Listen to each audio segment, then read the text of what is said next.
Welcome to TDS studios. My friends எல்லாம் சூப்பராக இருப்பீங்கன்னு நினைக்கிறேன். இன்றைக்கி ஒரு சினிமா செய்தி மற்றும் எனது நண்பரும் பிரபல திரைப்பட இயக்குனருமான திரு ராம் பிரகாஷ் ராயப்பா அவர்களை பற்றி ஒரு சின்ன செய்தி. சரிங்களா? 2012ஆம் ஆண்டு நான் வங்கியில் பணிபுரியும் போது ஒரு நாள் அலுவலக வேலையாக சாய்பாபா காலனி பிரான்ச்சுக்கு அனுப்பிச்சாங்க. போயிருந்தேன். அங்கே போயிருக்கும்போது பார்த்திங்கன்னா ஒரு இன்ப அதிர்ச்சி. அங்கே என் கூட பணிபுரிகிற இளங்கோவன் அப்படிங்கிறவர் அங்கே வேலை செய்கிறாரு. அவருடைய சித்தப்பா பையன்தான் இந்த ராம் பிரகாஷ் ராயப்பா அப்படிங்கிற திரைப்பட இயக்குனர். டைரக்டர் தற்செயலாக அவங்க அண்ணனை பார்க்கவோ அல்லது அவருடைய வங்கி பணி வேலையாகவோ வந்திருக்கார். நான் ஏன் அலுவலக பணியாக அங்கே போகும்போது ரெண்டு பேரும் சந்திக்கிற சூழ்நிலையில் நண்பர் இளங்கோ என்ன பண்ணிட்டாரு, எங்கள் ரெண்டு பேரையும் அறிமுகப்படுத்தி வச்சார். ஒரு புதிய நண்பர்கிட்ட பேசுகிற மாதிரியே தெரியல, அவ்வளோ ஒரு பழக்கமான ஒரு நண்பர்கிட்ட பேசுகிற மாதிரி இருந்தது. அப்போ தான் அவர் அசோசியேட் டைரக்டராக பணிபுரிந்த எங்கேயும் எப்போதுங்கிற படம் வெளிவந்த சமயம் ஒரு வாரத்துக்குள்ளே வந்திருக்கு. டைரக்டர் எம் சரவணன் நினைக்கிறேன் அவர் டைரக்டர், இவர் அசோசியேட் டைரக்டர்.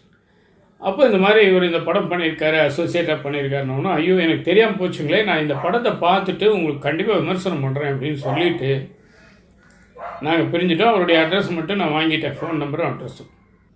அடுத்த ஒரு சில நாட்களில் இந்த படத்தை பிரத்யேகமாக போய் பார்த்து scene by scene, frame by frame நான் ஒரு விமர்சனம் எழுதி கொடுத்தேன். 30 பக்கம் வரும், ஒன் சைடில் 30 பக்கம் A4 ஷீட்டில். அப்புறம் அதை அவர் கொண்டு போய் அனுப்பலாமான்னு எங்கேயாவது தபாலில் மிஸ் ஆகிருமோன்ற பயம். அவர் மெட்ராஸில் இருக்கார். நண்பர் இளங்கோட்டை கொடுத்துட்டேன். எப்படியும் வீட்டுக்கு வருவார், அன்னூர் பக்கத்தில் தான் வீடு அவங்களுக்கு.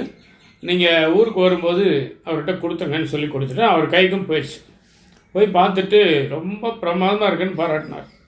ஏன்னா அவங்க டைரக்டர்ஸ் எந்த ஐடியாவில் எடுத்திருப்பாங்களோ கிட்டத்தட்ட அதே ஐடியாவில் நான் விமர்சனம் பண்ணதாக பாராட்டினார். ரொம்ப சந்தோஷமாக இருந்தது. அது அவர் அசோசியேட் டைரக்டராக ஒர்க் பண்ண படம். அதுக்கு அடுத்தது பார்த்திங்கன்னா தமிழுக்கு எண் ஒன்றை அழுத்தவும் அப்படின்னு ஒரு படம் இவரே டைரக்ட் பண்ணார். சூப்பரான படம், அருமையான படம். செல்ஃபோன் சம்மந்தப்பட்ட அந்த கதிர் வீச்சை சம்மந்தப்பட்ட படம், ரொம்ப நல்ல படம். அப்போ தான் அவர் முழுசாக தான் ஒரு டைரக்டர் அப்படிங்கிறத நிரூபிக்கிறார். ஏன்னா தனியாக இவர் பண்ணுற படம் அது.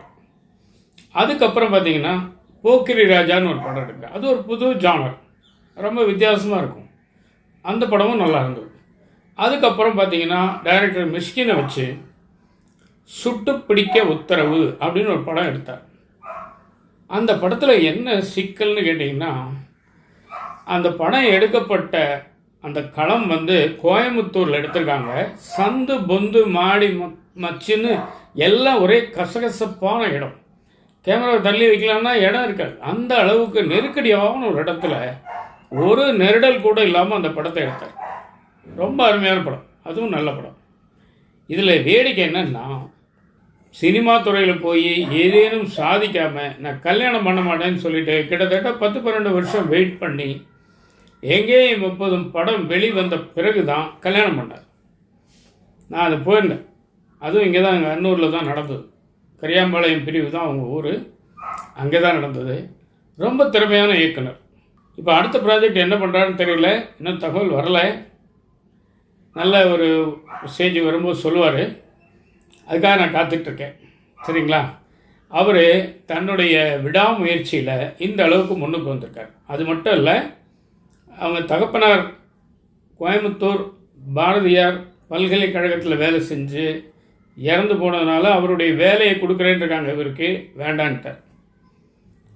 இங்கே யூனிவர்சிட்டி வேலையாக இருந்ததுன்னா போக வர அமைதியாக வாழ்க்கை போகும். ஆனால் அவர் விரும்பலை. சினிமா தான் என் பேஷன், அதில் ஏதாவது சாதிச்சே தீர்வேன், அதுக்கப்புறம் தான் எனக்கு வாழ்க்கையே அப்படிங்கிற மாதிரி பொறுமையாக இருந்து அந்த படம் வெளியே வந்தோன்னே கல்யாணம் பண்ணார். உண்மையிலே அவரை பாராட்டுறதுக்கு வார்த்தைகளே இல்லை. ரொம்ப திறமையான மனிதர். இன்னும் மேலும் பல படங்கள், அற்புதமான படங்கள் கொடுத்து அவர் மிகச்சிறந்த ஒரு இயக்குனர் என்ற பெயரை எடுக்க வேண்டும் என்பது பலரது ஆசை, எனது தனிப்பட்ட ஆசையும் கூட. Ram Prakash, I wish you all success. நான் மட்டும் இல்லை, உலகமே உங்களை வாழ்த்திட்டு இருக்கு. அந்த அளவுக்கு யுவர் அ டிசர்விங் கேண்டிடேட். கண்டிப்பாக உங்களால் இன்னும் மேலே பல சாதனைகளை சாதிக்க முடியும். Take it from me. ஓகேவா? All the best. இதாங்க இந்த விஷயம். நிச்சயமாக இந்த விஷயம் உங்களுக்கு பிடிச்சிருக்கும்னு நினைக்கிறேன். உங்கள் கருத்துக்களை எதிர்பார்க்குறேன். மீண்டும் அடுத்த எபிசோடில் சந்திப்போமா?